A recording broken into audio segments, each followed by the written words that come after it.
Hi అండి. ఎలా ఉన్నారు అందరూ బాగున్నారా?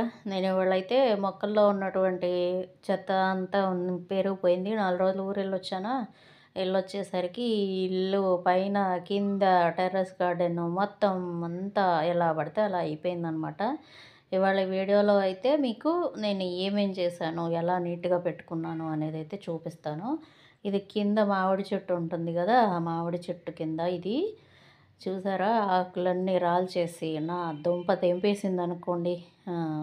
ఇయన్నీ ఆకులే. ప్రతి 1 వీక్ ఓసారి ఒక వారం రోజులు గ్యాప్ ఇచ్చి కంపల్సరీ ఊడవాల్సిందే. వారం రోజులు గ్యాప్ ఇచ్చాను అంటే ఈలోపు ఏదన్నా ఒక పొరపాటున నీళ్లు పట్టాను అంటే మొత్తం ఆకులన్నీ నేలకు ఆనుకుపోతాయన్నమాట. ఇది చూసారా? ఈ సీతాఫలం చెట్టు. ఇయన్నీ ఆకులనమాట. నేనైతే ఊడ్చేసేయడం, ఆటిల్ని కొంచెం నిప్పు పెట్టడం అలాంటివి ఏం చెయ్యను. ఇయన్నీ తీసేసి దాసేసుకొని చక్కగా నేను కంపోస్ట్ చేసేసుకుంటాననమాట. చూసారా? ఇక్కడ మామిడి మొక్క, పనస మొక్క, ఇంకసల ఒక్కటి కాదులేండి. కింద ఎన్ని మొక్కలున్నాయో అన్ని మొక్కలు ఆకులైతే రాల్చుతాయి కదా ఈ రోజుల్లో. ఆ ఆకుల నుంచి వచ్చిందంతా తీసుకొని నేనైతే కంపోస్ట్ చేసుకుంటాననమాట. ఇగో చూసారా? పోగు పెడితే అంత అయ్యింది. ఇగో తొట్టి. ఈ తొట్టిలో ఆల్రెడీ ఇదివరకు ఒక తొట్టిలో కంపోస్ట్ చేయడం అనేది చూపించా కదా! ఇది రెండోదనమాట. ఈ తొట్టిలో కూడా నేను రెడీ చేసుకుంటున్నాను. దీంట్లో అన్నీ ఉన్నాయి కదా! పాత మొక్కలు అవన్నీ తీసేసైతే క్లీనింగ్ మొదలుపెట్టాను. ఎండిపోయి విపరీతంగా ఎలా అంటే అలా గార్డెను ఒక రేంజ్‌లోకి వచ్చిందనమాట 4 రోజుల్లో. సో, మనం ఎక్కడికన్నా వెళ్ళాము అంటే మన పిల్లలు ఎలా గిలగిల్లాడిపోతా ఉంటారో, సేమ్ అంతకన్నా ఎక్కువ చంటి పిల్లల్ని వదిలేస్తే మనకెలా ఉంటదో నాకు అలా ఉందనమాట ఇంటికొచ్చేసరికి.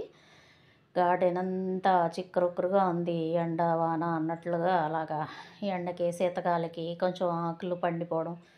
రోజు ఆకులనేది తీస్తానండి. ఇదిగో ఈ సందులో చూసారా? ఈ సందులో కూడా క్లీనింగ్ చేస్తున్నాను. ఆ సందులోకి ఎలా ఎళ్తది, మీరెలాగ తీస్తారు అనేసి అనుకోవచ్చు. చూడండి వీడియోలో చూపిస్తాను.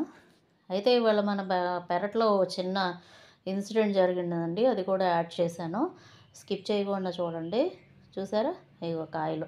ప్యాషన్ ఫ్రూట్ రాలిపోయినాయి అనమాట. ఎందుకంటే మొత్తం అన్నీ చెట్టు ఉంచుకోదు కదా! ఎంతో కొంత. ఇది కొంచెం లెంతీ అయిపోతే మీరు చూడరని చెప్పేసి నేను ఫాస్ట్ ఫార్వర్డ్ పెట్టేశాను స్పీడ్‌గా. ఈ చిక్కుడు ఆకులన్నీ కూడా కొంచెం దాన్ని ఇనుము అంటారు కదా! ఇనుము లోపం వల్ల తెగులైతే వచ్చింది. నేను ఆకులైతే తీసేసుకుంటున్నాను. ఇలాగ గార్డెన్‌లో ఉన్న ఈ ఎండిపోయిన ఆకులు, ఎండిపోయిన తీగలు అన్నీ తీసేస్తున్నా. ఇదిగో చీపురుంది. ఈ చీపురైతే ప్లాస్టిక్‌దేనండి. ఇది మనకి మామూలుగా హైట్‌కి తగ్గట్టుగా అరేంజ్ చేసుకోవచ్చు. బట్ ఈ లోపల దూరడానికైతే అవ్వదు కాబట్టి సందులోకి నేనైతే ఈ చీపురుతోటి ఈ ఫ్రిడ్జ్ టబ్బుల కింద నుంచి ఊడుస్తాను. ఊడ్చి మొత్తం అంతా క్లీన్ చేస్తా. చూసారా? ఎంత నీట్‌గా అయ్యిందో. ఆ! ఇదండి. ఇవాళ ప్రొద్దుట నుంచి దగ్గర దగ్గర 3 గంటల పాటైతే శ్రమించిన తర్వాత నా గార్డెన్ మళ్ళీ నా అధీనంలోకొచ్చిందనమాట. ట్యాంక్ దగ్గర, ఆ ట్యాంక్ చుట్టూ గూడా అన్నీ కాయ చూసారా? మళ్ళీ రాలిపోయింది. ఇయన్నీ ఆల్రెడీ పొట్ల తీగలు అవన్నీ అనమాట. ఇవి గూడా తీసేసుకుంటున్నా ఈ ఫ్రిడ్జ్ టబ్‌లో నుంచి. ఈ ఫ్రిడ్జ్ టబ్‌లో అయితే ఒక సీతాఫలం, ఒక తులసమ్మ, ఒక మన మనీ ప్లాంట్ ఇవన్నీ అయితే ఉన్నాయి. చూడండి ఎంతొచ్చిందో. గార్డెన్ అంటేనే, మొక్కలు అంటేనే మన పసిపిల్లల్లాగా అన్నట్టు. ఇదిగో చీపురు చూసారా? ఇది ఇంచుమించు 4 అడుగుల దాకా ఉంటదండి. మనకి అవకాశం ఉన్నంత వరకు అడ్జస్ట్ చేసుకోవచ్చు. ఇదిగో ఇంకా గార్డెన్ అంతా అయిపోయి వచ్చింది. లాస్ట్‌కొచ్చేసాను. ఎక్కడిదక్కడ అంతా ఎత్తేసాననమాట. నీట్‌గా చేశా. ఇదిగో ఇక్కడైతే ట్యాంక్ కడిగారనమాట. ట్యాంక్ కడిగినప్పుడు దాంట్లో దుమ్మంతా ఒక చోటకొచ్చింది.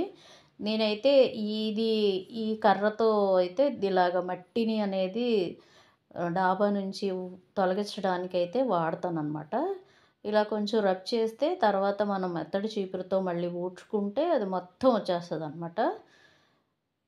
నేను ఉంటే మా వారు పని చేయరు గానీ, నేను లేను కదా! అందుకని ఆయన ట్యాంక్ కడిగేశారు. సో, ట్యాంక్ క్లీనింగ్ చేయడం వల్ల దాంట్లో నుంచి వచ్చిన నీరుకి మట్టంతా అలా పోగుబడింది. ఇదిగో నేను పైన ఊడ్చిందంతా అయితే ఇలా తీసి ఈటిలోకైతే ఎత్తేసాను. ఇది ఎత్తుకోవడం వల్ల ఏమవుతదంటే, మనకి మళ్ళీ కంపోస్ట్ చేసుకోవడానికి అవకాశం ఉంటది. ఇదిగో దీంట్లో గూడా పెట్టుకున్నాను. ఇలాగైతే ఖాళీగా ఉన్న టబ్స్‌లో అన్నిట్లో పెట్టుకున్నాను. ఇందాక చూసారా? ఎలా చిరాచిరాగ్గా ఉందో ఇప్పుడు చూసారా. మనం చేసుకోవడమేనండి, వర్క్ అంతా చేసుకుంటే చేసుకున్నట్టుగా ఉంటుంది గార్డెన్ అనేది. ఎంత నీట్గా మెయింటైన్ చేసుకోగలిగితే అంత మంచిది. ఇక్కడైతే మా బాబుకి పాము కనిపించింది, చెట్టు తిరుగుడు పాము అంటారు కదా, అది వచ్చింది. సో అది ఇక్కడ కింద మా బయట పక్క కాంపౌండ్ వాళ్ళ పక్కన ఇలాగంతా ఇది కూడా క్లీన్ చేశాను. ఇక్కడ కాకరకాయలు తీసుకున్నానా, ఇంకా పండిపోయింది ఒక కాయ, అది కూడా తీసుకున్న విత్తనానికి ఉంటుందని. ఇదంతా క్లీన్ చేసేసాక చూసారా, ఇందాక ఎలా ఉంది ఇప్పుడు ఎలా ఉంది కదా. మనం చేస్తే చేసినట్లుగానే ఉంటుంది గార్డెను. ఈ ఎండిపోయిన ఆకులు అవి కూడా తీసేసుకోవాలి, అప్పుడే గార్డెన్ నీట్గా ఉంటుంది.